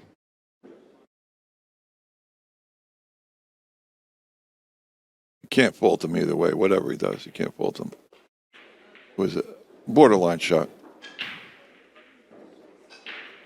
Okay, this is where he's got to make a decision. Do I just go 2 rails and lay simply by that right side pocket? Or do I come across the line here a little bit and play my speed control to play the 10 in the lower right? On a 4.5 by 9, I would come across the angle, and I don't like coming across the angle, but I would. But on this table, I think I'll just take what I could get near the side. Speed control should be really good. He's coming across. Yeah. And that's the thing. People always say, don't come across the angle, don't come across. But if it makes sense, all you got to do is, like I say, use your talent a little bit with your speed control, and it shouldn't be a problem. It's a good way to teach somebody not to come across the angle, because most of the time it's wise not to. But like you said, when it makes sense. It's kind of like bumping balls. You know, you teach them not to bump balls, but don't avoid it if it makes sense. You know, if that's kind of where the cue ball wants to go, you know, kind of like something that keeps, you know, you feel good about it.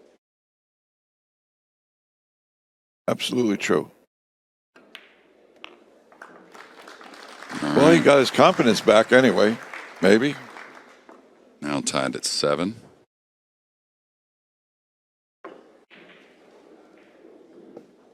One thing is Kazakis did win the lag, so he'll be breaking off. Uh,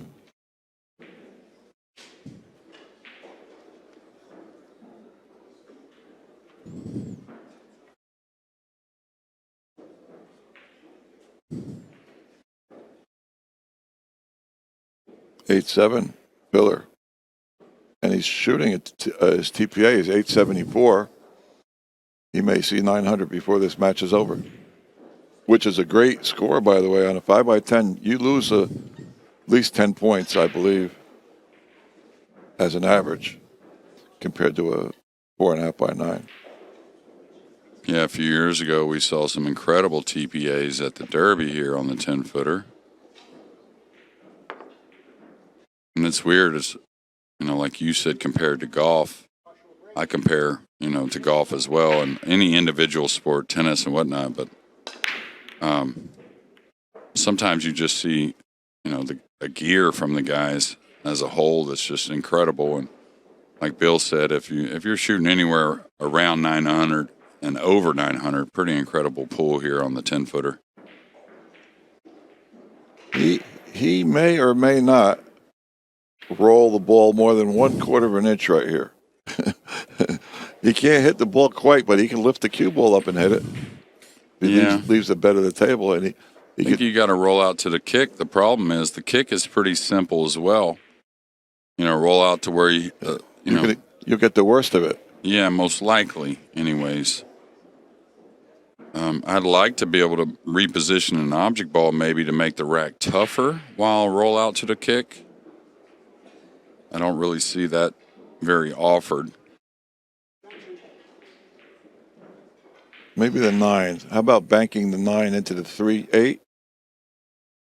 And laying them over in that corner. Yeah, where then you have a one reel kick with. Nothing wrong with that. Yeah, that's kind of where he, you know, most likely rolls out to anyways. Well, yeah, you could have put the 9 up and made it a tougher rack, right?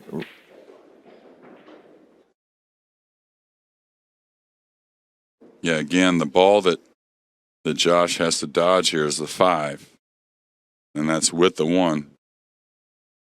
Kind of needs to get the 5 past, but he'll gamble here just because too big of a reward if he does get the 1 past the 5.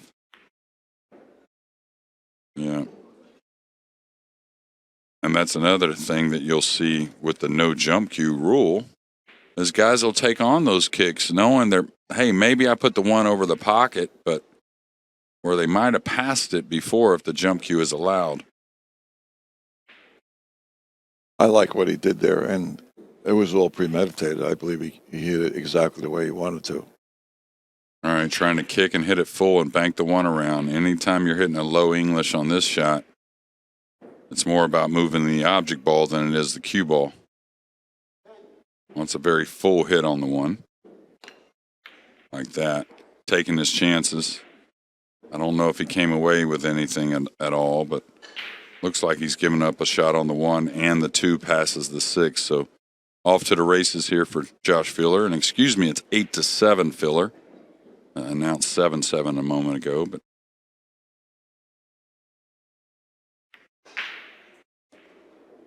Two does fit by the 6, but barely.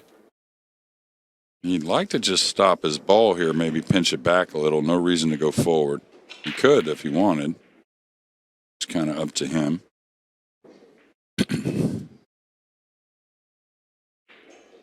I think he saw that the angle he's going to spin up towards the 4 was more to his liking, maybe. I don't know. Yeah, and maybe he was a little off angle holding the ball that made the 10 a little bit in play. Oftentimes, your call is the correct call, and the shooter shoots the wrong ball, even though Well, he I gets don't know it. about that. Well, I mean, not saying it, but anybody could be, not just you. Yeah. It's a long That term. doesn't make them right right just because they're the shooter, Right. and because they were successful. You got to look at it over the long term, Right. long It's haul. a long term in the box for us a lot of times. But the thing that we all know, and if you don't, you'll learn it very quickly. There's a lot of different ways to skin a cat, especially in our sport. Absolutely. That's the whole trick of it all. You could call it this way, and the guy does it that way, and he could be successful. He could do it the other way and be successful too. Yeah, and it's a lot of what you like, a lot of what your preference is. Like we said, Josh is a guy that stuns the ball a little more. So he's going to lean towards that if he can. And some players don't play with a lot of stunt. Yeah, like an Efren, for instance. He was a guy that rarely stunned the ball. Always played with a little more defined tip and, a little more fluid with the stroke most of the time.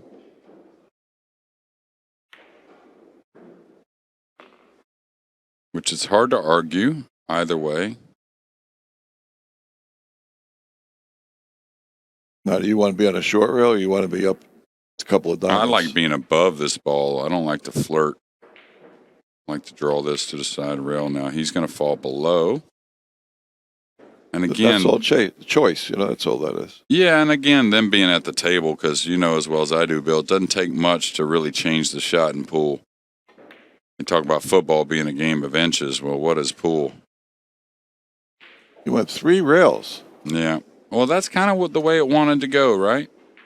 A lot of people say that's too much cue ball movement, man. And if it wants to go that way, why not? Yeah. And He now- could have got nice with 1 rail. Could have got nice with 1 rail. Nice enough. In fact, maybe if it was the Hill match for the U.S. Open win, I might have got 1 rail, Well, I opened the match discussing that Filler's a guy that's not worried about perfect. He's more worried about staying in the flow. That's what he feels like wins matches, and I can't do anything but agree with him. I talk about it sometimes that, and you probably had this situation being around pool as long as you have, that, I'd be in the pool room and I'd look at player A and they look like they had a better stroke. They look like they had everything going on more. Better looking at the table, whatnot. Well, I used to lose my money betting on that guy against the guy that was more of a player, that, kind of had more flow to him, wasn't worried about perfect so much. Took me a long time to realize to bet on player B in that situation versus the guy that looks so good. Some guys go out of their way to look good. Just by dressing better sometimes, Sure, play the part versus, But I tell you, in the end, it kind of shows up. The ball goes in when the ball goes in, right? Well, that, and we'll see who's winning the tournaments come down the end, that's all.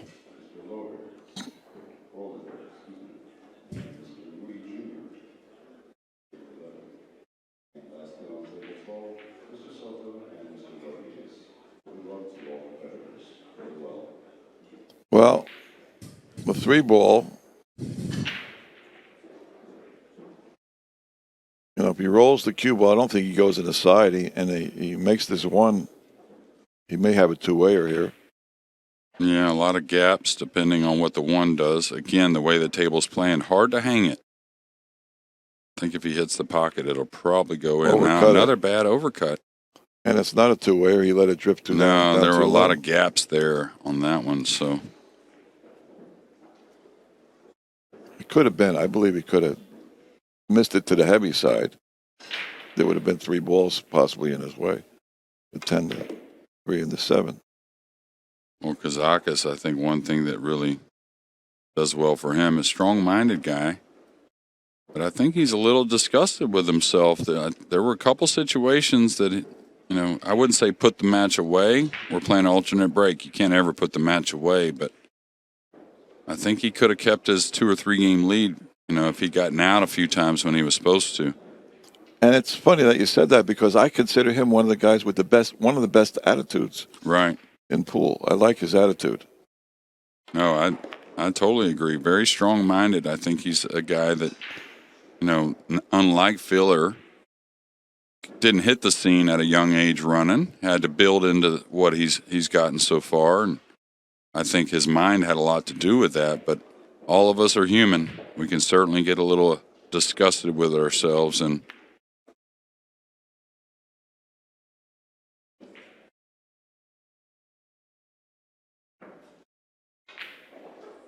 Is going to float this, or you think he's going to draw it around?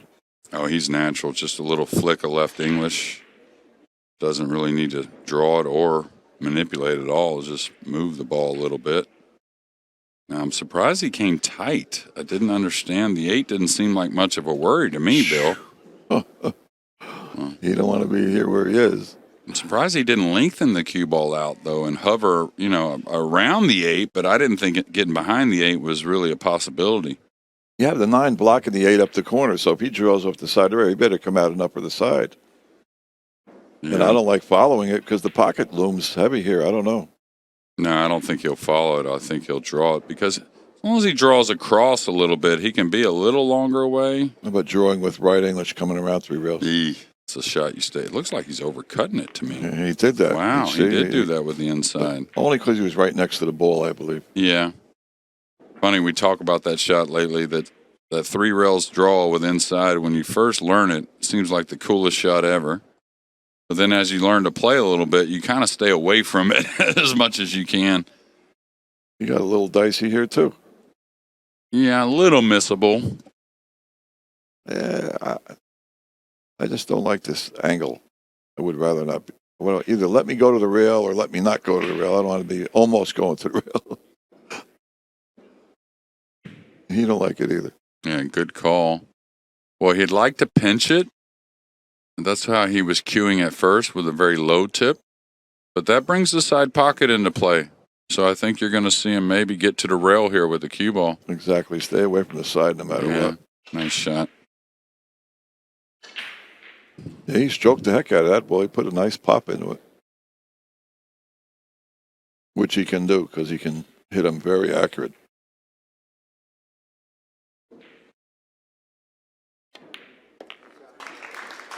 Nicely done.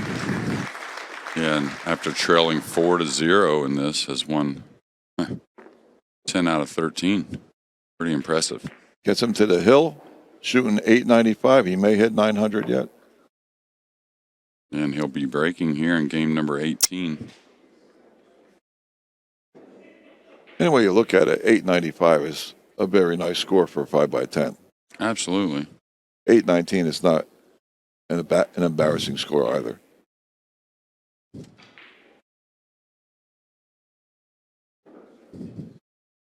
Well, just unfortunate for Kazakis. The way he started, the TPA could really only go down.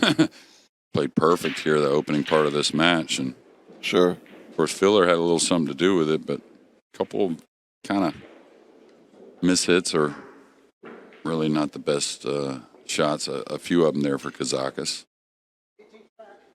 Not out of it, though. He won 4 in a row to start the match. He can certainly win 4 in a row to end it. Ooh, he's poured 2 balls in the side. Odd break there, those balls getting a kiss. One went in the side, I believe. I think 2 of them. The one ball. Yeah, the one went in the side, but 2 of them kind of went together in the side almost simultaneously, it seemed like. You'll see the ball when they're breaking from the side rail, Bill. The one and the second ball right there racked on that same side. They'll both kind of crash towards the side pocket. They get a lot of kisses sometimes, believe it or not. If he gets on this 3, I'll tell you. Looks bad for Kazakis. The 5 does pass the 10, and the 4's right there to get position on it. So he could almost stop right here. You know, that little twist stop. Little hold your ball. Yeah. The Neufeld does offer that very well. Just to roll this forward, played it 5 past the 10, I believe. Yeah, drag it a little bit. Yeah, there you go. Now he would have wanted another inch, maybe. Now he can go below the 6 very easily, I think. That's what he was checking for, to make sure he can go by the 7 to the side rail and play the 6 up long. Otherwise, he may really dig on the cue ball. Yeah, that's the shot I liked right there. Beautiful, too. hit it just perfect. Yeah, and very, no coincidence he picks up the pace here in the Case game. Very much a sign of filler. Filler does that a lot.